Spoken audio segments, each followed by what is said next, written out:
So McCain and the Republicans have created a new archetype, and that archetype is Joe the Plumber.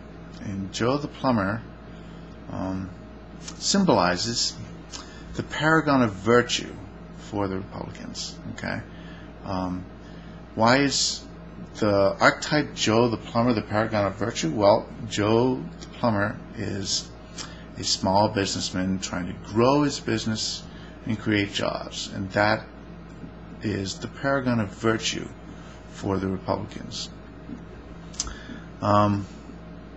So they use Joe the Plumber in the argument in the following way. They say that if Joe the Plumber is a virtuous person, any tax policy that would hurt Joe the Plumber is unjust, because any fair tax system would not punish virtuous people. Okay?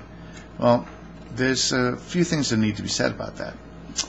First of all, there are a lot more virtuous people in this economy than just small business owners, than Joe the Plumbers of the world. Okay? There are people who work in factories. There are people who work in studios.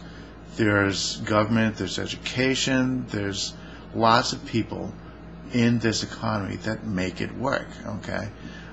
Anyone who earns a living in this economy and invests in their business or their family, anyone who participates in this economy is virtuous, not just the Joe Plumbers of the world. Okay? So the proper question to ask about whether or not the tax code is fair is, what does it do to the economy as a whole? All right. Well, what we've seen over the past 8 years is that giving tax breaks to the very wealthy has caused just phenomenal growth among the wealthy tiers. The wealthy are getting very rich. They're getting wealthier and wealthier at just record paces. All right. We've seen phenomenal growth amongst the wealthy tiers, but we've seen actually negative growth in some of the lower class tiers, the lower economy tiers, people who don't make as much money. They're seeing their jobs becoming more scarce. They're seeing their standard of living in decline. Things are not getting any better for the lower classes. Okay, so that's what I would refer to as an unbalanced economy. And the problem with an unbalanced economy is that eventually it's going to hollow out, that the wealthy will have practically everything. There'll be nothing for the lower class to own. And it's just, it's very hard to sell stuff to people who don't have money. All right, I'm sorry to say. In order for the economy to grow, the economy as a whole needs to grow.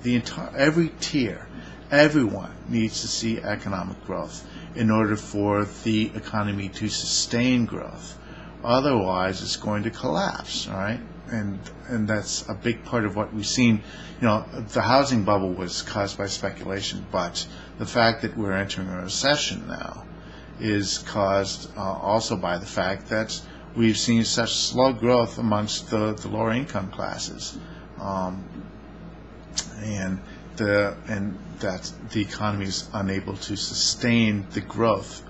Okay, we've seen phenomenal growth with the wealthy, but that growth can't be sustained unless there's comparative growth amongst the lower tier income classes. All right.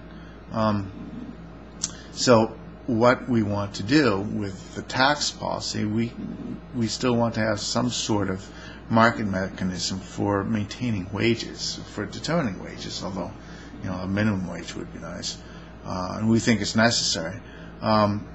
But the idea that we should have a market mechanism, we don't want to mess with people's incomes. But what we can do is we can alter the tax policy to make the distribution of wealth more fair. Now, you may call it redistribution, but that's what the economy does, is it redistributes wealth, whether you like it or not. And the question is, it's beyond fairness.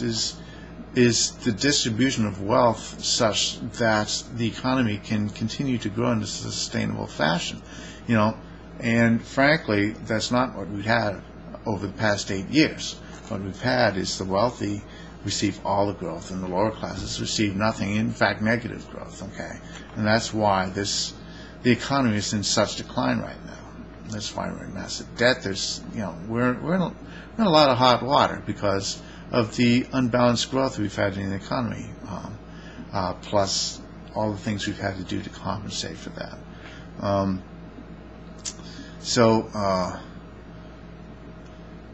So keeping the economy balanced is something that's, I believe that Barack Obama's tax policy will do, and it's the primary motivation, not to redistribute wealth or to give money to people who don't deserve it.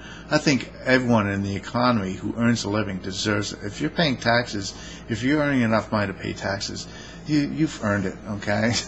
And it's not redistribution of wealth. The grosser redistribution of wealth is occurring with the economy, with wages, all right?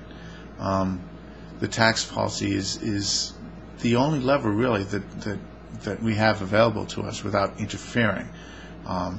So we're proposing making the distribution of wealth more fair, not taking it from people who don't, from people who've earned it and giving it to people who don't deserve it.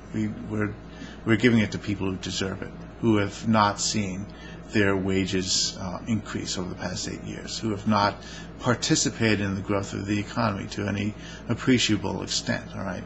So, in the economy, anyone who works, who earns a living, and invests in their business or their family, anyone who works, earns money, invests, is virtuous. Okay, and all these people need to be rewarded.